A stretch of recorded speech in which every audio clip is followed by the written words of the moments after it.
একটা ভালো খবর পেয়ে আজ আমার মনটা খুব খুশি, তাই সবাইকে খুশি করার জন্য বানিয়ে ফেললাম চিকেন টেস্টি আর জুসি। আজকে বানাবো ধনেপাতা কাঁচা লঙ্কা মুরগি।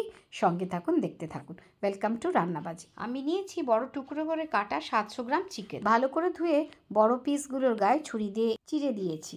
মুরগির মধ্যে দিয়ে দেবো স্বাদ মতো নুন, 2 চা চামচ কাশ্মীরি লঙ্কার গুঁড়ো, 75 থেকে 80 গ্রাম ফ্যাটানো টক দই, 2 টেবিল চামচ রিফাইন্ড তেল আর 3/4 চা চামচ আদা রসুন বাটা।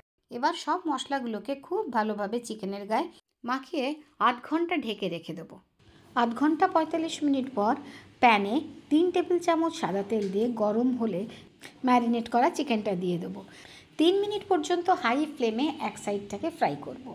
তারপর খানিকটা ঢেকে দেবো একটু লো ফ্লেমে। তারপর চিকেনটাকে ফ্লিপ করে অন্য সাইডটা আবার ফ্রাই করব, যত সময় বেশ একটা হালকা লালচে ভাজা রং না এসে যায় চিকেনে।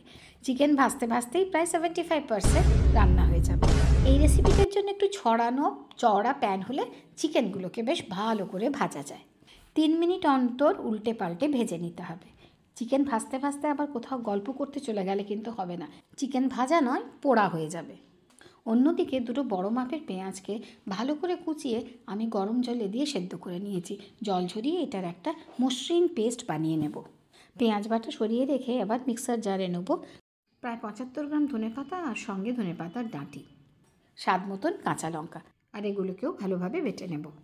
বাটিতে ম্যারিনেটের মধ্যে দিয়ে দেবো খানিকটা ধনে গুঁড়ো আর খানিকটা জিরে গুঁড়ো, আর ওগুলোকে ভালোভাবে মিশিয়ে নেব। অন্যদিকে চিকেনগুলো প্রায় ভাজা ভাজা হয়ে আসছে, বেশ সুন্দর লাল রং ধরে গেছে। এর মধ্যে ঢেলে দেবো বেটে রাখা পেঁয়াজটা। 2 থেকে 3 মিনিট ভেজে যখন পেঁয়াজের জলটা প্রায় শুকিয়ে আসবে আর পেঁয়াজের রংটাও পাল্টে যাবে, দিয়ে দেবো 1/4 চা চামচ জিঞ্জার গার্লিক পেস্ট। এতে রান্নায় একটা আলাদাই মাত্রা যোগ হয়। 1 থেকে 1.5 মিনিট মিডিয়াম ফ্লেমে ভেজে এরপর চিকেনের মধ্যে মিলিয়ে দেবো ম্যারিনেটের সঙ্গে মিলিয়ে রাখা মশলাগুলো। এই পর্যায়ে গ্যাসের ফ্লেম একটু লো রাখবো। খানিকক্ষণ নেড়ে চেড়ে ঢাকা দিয়ে রান্না করে যখন দেখবো তেল বেশ আলাদা হয়ে গেছে আর চিকেন প্রায় 90% রান্না হয়ে গেছে, নুন একটু চেখে দেখবো আর সঙ্গে দিয়ে দেবো খানিকটা জল দিয়ে আবার 2 মিনিট ঢেকে রান্না করে নেব। ব্যাস, রান্না প্রায় শেষ। এবার দিয়ে দেবো কাঁচা লঙ্কা আর ধনেপাতা বাটাটা। ধনেপাতা কাঁচা লঙ্কা বাটা দেওয়ার পরে কিন্তু আর বেশিক্ষণ রান্না করা যাবে না, কাঁচা লঙ্কা ধনেপাতার স্বাদ গন্ধ আর রং কম না হয়। মিডিয়াম ফ্লেমে 2-3 মিনিট নেড়ে চেড়ে বন্ধ করে দেবো গ্যাস আর ঢেকে রেখে দেবো প্রায় 5 মিনিটের মতো। এবার ভাত, রুটি, লুচি, পোলাও যার সঙ্গে ইচ্ছে খান, প্রশংসা পান। রেসিপিটা ভালো লাগলে ভালোবেসে like, share, subscribe and comment করে দেবেন।